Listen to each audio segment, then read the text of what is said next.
Welcome back. Let's bring in tonight's panel. Ruth Marcus, columnist at The Washington Post and a newly minted MSNBC contributor. Sahil Kapoor, national political reporter for Bloomberg News, and Matthew Continetti, editor-in-chief at The Washington Free Beacon. Matthew, I'm going to start with you. Because the debate, we have it in our own newsroom, I bet you guys have it. Does it matter if the president doesn't have credibility? It's sort of like he can have credibility even when he doesn't tell the truth, or doesn't he? It's this weird, it's different than the seriously, literally debate that we had a year ago. Well, speaking journalistically, of course it matters, and one has to cover the president's statements and compare them with the empirical evidence. Politically, however, is another question.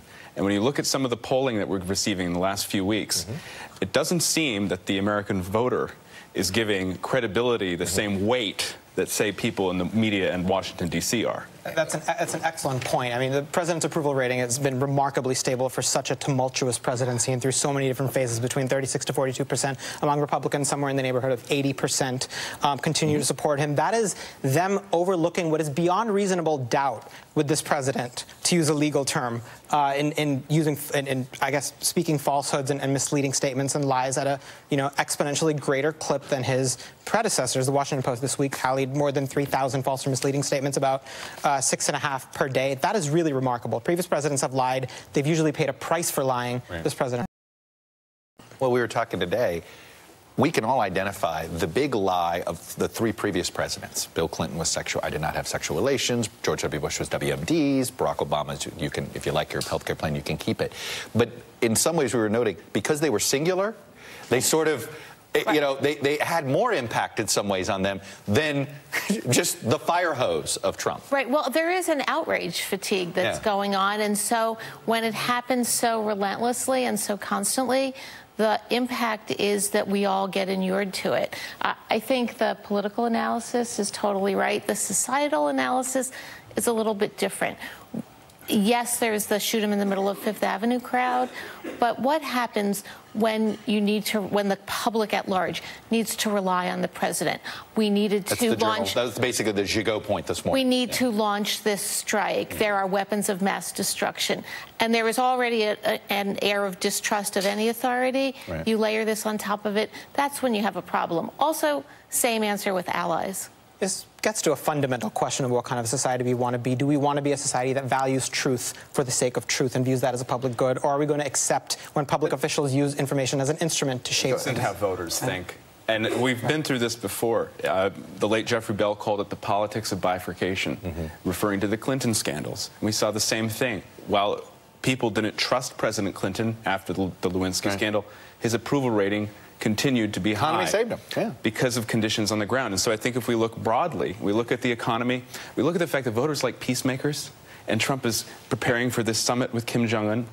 I even, in particular, think that Trump's message on manufacturing and trade is strengthening his base, is getting people on the, not so much the Republican voters, but those kind of Obama voters who switched for Trump. All of a sudden, they're saying, that's why I voted for him, to bring the factories back. So broadly, in the political sense, I think he's okay. Well, and here's the other thing. Voters already believe that all politicians are liars. And that's fundamental. So you're saying Trump's a liar? Well, doesn't that make him, how's that any different than any other politician? And the answer is 3,000 lies, right? No, I mean, your only answer is volume. Correct. No, I know. And that's the voter would say, so?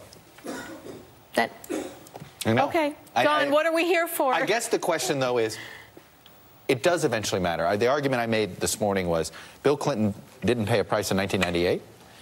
But Hillary Clinton paid Bill Clinton's price in 2016. Eventually, Donald Trump and the Republicans will pay a price for this. And Bill Clinton was replaced by George W. Bush, ran on restoring honor and integrity to the White House. So the question, I think, for the Democratic Party is how are you going to play off Trump's perceived weakness on the credibility issue? And are you, more importantly, in my view, are you going to be able to recapture the economic issue that Trump took from you in 2016? And this part of history remains unwritten. We have yet to see what Democrats are going to do with this, how they're going to take advantage of this, if they're going to take advantage of this, if they're going to beat Trump in the midterm elections, and whether or not they can capitalize on the fact that we do have a president, who says false things pretty frequently. every new president or every candidate in the general election is a kind of reaction to, and almost for voters, a referendum on the candidate of the past. So I'm thinking back to Jimmy Carter, who promised after Richard Nixon, "I'll never lie to you," not remembered as a particularly successful president. People always but liked he him got and trusted elected him. That's right. on that campaign. So to be determined. And he whether never there's actually an lost his impact on moral voters. authority.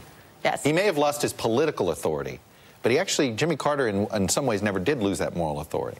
And so the question, but we can't think of his. You can't think he of lost his. it to my friends. Well, you can't. I wasn't around, but people didn't think he was a liar. People, they thought he was weak. There's a difference. That's right. It's a difference. They thought he was weak. They thought he was distrustful.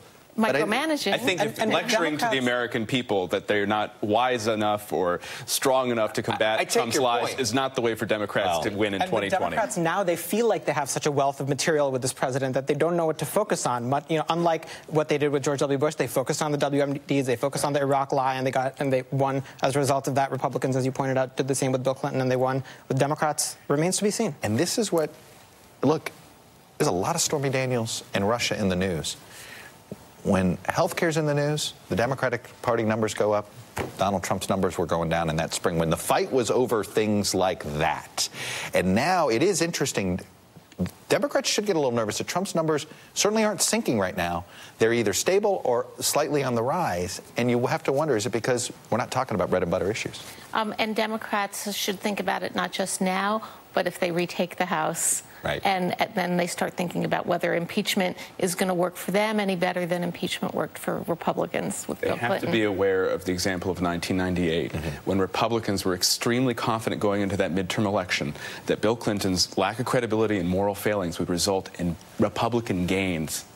In fact, the Republicans lost seats in the House. They lost a handful. So I wonder sometimes when we talk about this blue wave, which is out there, which is beginning to stir, the more Stormy dominates the headlines, the more Russia dominates the headlines, the less reason Democrats have to actually come up with messages on substantive issues. Well, more importantly, though, it's less that, it's that the Republican turnout could end up starting to build. Right. And it's like you saw the president today at the NRA.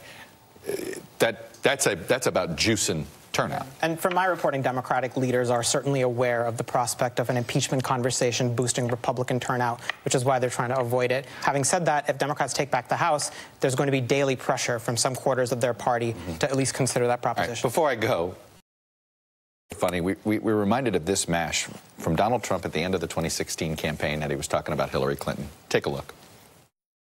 She is likely to be under investigation for many, many years. She'll be under investigation for years. She'll be with trials. We could very well have a sitting president under felony indictment and ultimately a criminal trial.